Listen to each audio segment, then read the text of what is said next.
रघुपती राघव राजारामच्या गजरात काँग्रेसचा सत्याग्रह, अयोध्येतील कथित चोरी प्रकरणी जालन्यात निषेध मोर्चा। नमस्कार, आपण पाहत आहात मराठवाडा सतर्क न्यूज।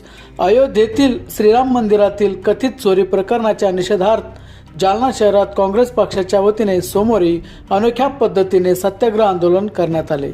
शहरातील बडी सडक येथील श्रीराम मंदिरात रघुपती राघव राजाराम या भजनाच्या गजरात टाळ मृदुंगासह नामस्मरण आणि श्रीरामाची आरती करण्यात आली। त्यानंतर खासदार डॉक्टर कल्याण काळे यांच्या नेतृत्वाखाली श्रीराम मंदिरापासून सदर बाजार पोलीस ठाण्यापर्यंत शांततापूर्ण मोर्चा काढण्यात आला। आंदोलनादरम्यान काँग्रेसच्या पदाधिकाऱ्यांनी आणि कार्यकर्त्यांनी अयोध्येतील कथित चोरी प्रकरणाची निष्पक्ष चौकशी करून दोषींवर तातडीने कठोर कारवाई करण्याची मागणी केली।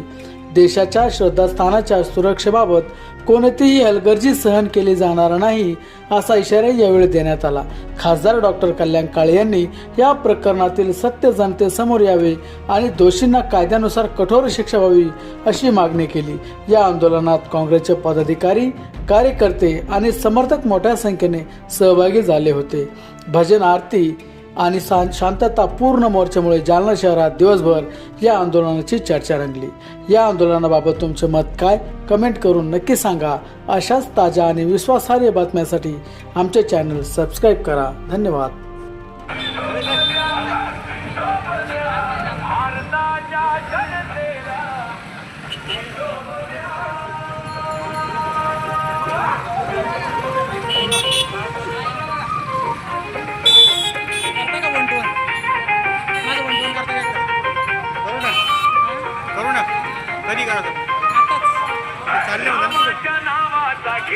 मला असं वाटतं की आमचं आंदोलन आज जरा आगळं वेगळं होतं। आम्ही प्रभू रामचंद्राच्या मंदिरामध्ये जाऊन आपल्या बडी सडकला जे प्रभू रामचंद्राचं मंदिर आहे त्या मंदिरामध्ये प्रदेश काँग्रेस कमिटीचे अध्यक्ष आदरणीय हर्षवर्धन सपकाळ दादांनी 9 तारखेपासून ते 14 तारखेपर्यंत रघुपती राघव राजाराम असा जो सत्याग्रह सुरू केला आणि त्या सत्याग्रहाची जी भूमिका आहे ती जालना जिल्हा काँग्रेस कमिटी, जालना शहर जिल्हा काँग्रेस कमिटीच्या वतीने आज या ठिकाणी प्रभू रामचंद्राच्या मंदिरात भजन, पूजन, कीर्तन हे करून प्रभू रामचंद्रालाच प्रार्थना केली की आम्हाला अशी शक्ती दे की ह्या लोकांचे विचार आहे की ज्यांना आता प्रभू रामचंद्राची सुद्धा भीती वाटू नाही लागली, त्यांच्या पेटीतलं दानसुद्धा सर्वसाधारण नागरिकाचं, गोरगरीब जनतेचे श्रद्धेपोटी जे पैसे, सोनं आणि चांदी त्या दानपेटीत आम्ही टाकलं होतं। या देशभरातल्या नागरिकांनी, हिंदू नागरिकांनी विशेषतः त्याच्यामध्ये टाकलं होतं। त्याच्यातून सुद्धा यांची हिंमत आता चोरी करण्यामध्ये बळावलेली आहे। ज्या वेळेला या ट्रस्टीची निर्मिती केली गेली, पंतप्रधान कार्यालयातून एक नाव निवडलं गेलं आणि त्यांची ट्रस्ट बनवली।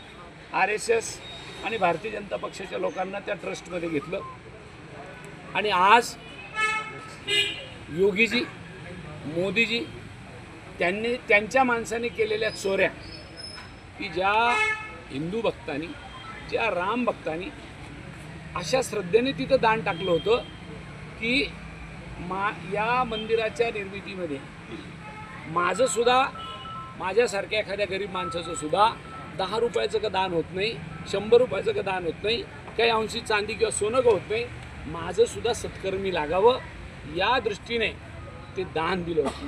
दान देणाऱ्याची भावना अशी असते की सत्पात्री लागावं, परंतु ते दान देणाऱ्याची जेवढी मोठी लाईन अयोध्यामध्ये प्रभू रामचंद्राच्या मंदिरामध्ये आजपर्यंत होती, जेव्हापासून आपण ज्या क्लिप व्हायरल झालेल्या पाहिल्या आणि चोरी CCTV कॅमेऱ्यात कैद झाली, तेव्हापासून दान देणाऱ्याची संख्यासुद्धा घटली। म्हणजे जिथे जी ट्रस्टी भारतीय जनता पक्षाच्या आणि RSSच्या लोकांना तिथं निवडलं होतं, तिथं जे लोक होते त्यांनी केलेली चोरी ही कॅमेऱ्यात कैद झाल्यानंतर मात्र आता कोणी ट्रस्टी राजीनामा देतोय, कोणी काही करतोय। माझं म्हणणं आहे आतापर्यंत सरकारने चोरी केलेल्या लोकांना FIR दाखल करून जेलमध्ये का नाही टाकलं आणि म्हणून खऱ्या अर्थाने काँग्रेस पक्षाने देशभर आंदोलन सुरू केलं आणि प्रत्येक जिल्ह्याच्या पोलीस स्टेशनला विनंती करायला लागले की आमचं हे निवेदन आहे, आता त्या चोरांवर FIR दाखल करा।